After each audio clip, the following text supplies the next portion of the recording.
Budget બાદ share માર્કેટમાં ઘણો ફરક પડ્યો. વિગતવાર વાત કરીએ આ વિડીયો દરમિયાન. નમસ્કાર, હું જાનવી બારોટ, બીબી ન્યૂઝ ગુજરાતમાં આપનું હાર્દિક સ્વાગત કરું છું. લાસ્ટ વીકમાં એટલે કે શુક્રવાર સુધી 7 ફેબ્રુઆરી સુધી શેર માર્કેટમાં ઘટાડો જોવા મળ્યો છે. સેનેક્સ 50 પોઈન્ટ ઘટીને 78,000 સતત ટ્રેન્ડ કરી રહ્યો છે. નિફ્ટી લગભગ 20 પોઈન્ટ ઘટીને 23,580 પર ટ્રેન્ડ કરી રહ્યું છે. ત્યારબાદ સેનેક્સમાં 30 શેરમાં અપ છે અને 12 શેરમાં ડાઉન છે. નિફ્ટીના 50 શેરમાં 25 અપ અને 25 ડાઉન છે. એનએસજીના સેક્ટર હેઠળ ઘણું બધું ડાઉન અને ઘણું બધું અપ જોવા મળી રહ્યું છે.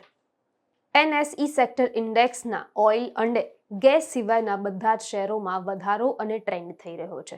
નિફ્ટી, પીયુસી બેંક અને ઓટોના સૌથી વધુ તેજી જોવા મળી રહી છે. એશિયા બજાર ઘટ્યું અને અમેરિકાનું બજાર વધી રહ્યું છે.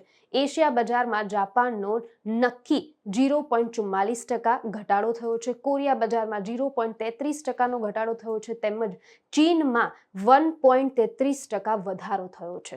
એનએસઈના ડેટા અનુસાર વિદેશી રોકાણમાં આઈએફએફ એ 6 ફેબ્રુઆરીથી 3,549.95 કરોડ રૂપિયાના શેર વેચ્યા હતા. બદલામાં સ્થાનિક રોકાણમાં ડીઆઈઆઈ ₹2,721.66 કરોડના શેર ખરીદ્યા હતા.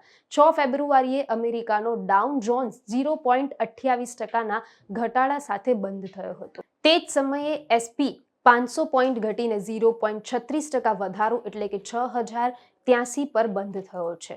નોવેક્સની અંદર 95% વધીને 19,791.99 પર બંધ થયો છે. ગઈકાલે બજાર ઘટાડતા સાથે બંધ થયું છે. ગુરુવાર એટલે કે 6 ફેબ્રુઆરીએ શેર બજારમાં ઘટાડો થયો હતો. સેનેક્સ 213 પોઈન્ટ ઘટીને 78,098 પર બંધ થયું હતું. નિફ્ટી 92 પોઈન્ટ ઘટીને 23,603 પર બંધ થયું હતું. સેનેક્સમાં 30 શેરમાંથી 11 શેર વધ્યા અને 19 શેર ઘટ્યા હતા. બીજી તરફ નિફ્ટીમાં 50 શેરમાંથી 30 શેરનો ઘટાડો અને 20 શેર અપ થયા હતા. સેનેક્સ ઇન્ડેક્સની વાત કરીએ તો નિફ્ટી રિલાયન્સ પર 2.19 ઘટાડો, ત્યારબાદ કન્ઝ્યુમર પર 1.82% ઘટાડો થયો હતો. ઓટો અને એફસીએમ લગભગ 1 પોઈન્ટ ઘટી અને માર્કેટ બંધ થયું હતું. ત્યારબાદ ફાર્મા અને ખાનગી બેંકોમાં થોડો વધારો જોવા મળ્યો હતો.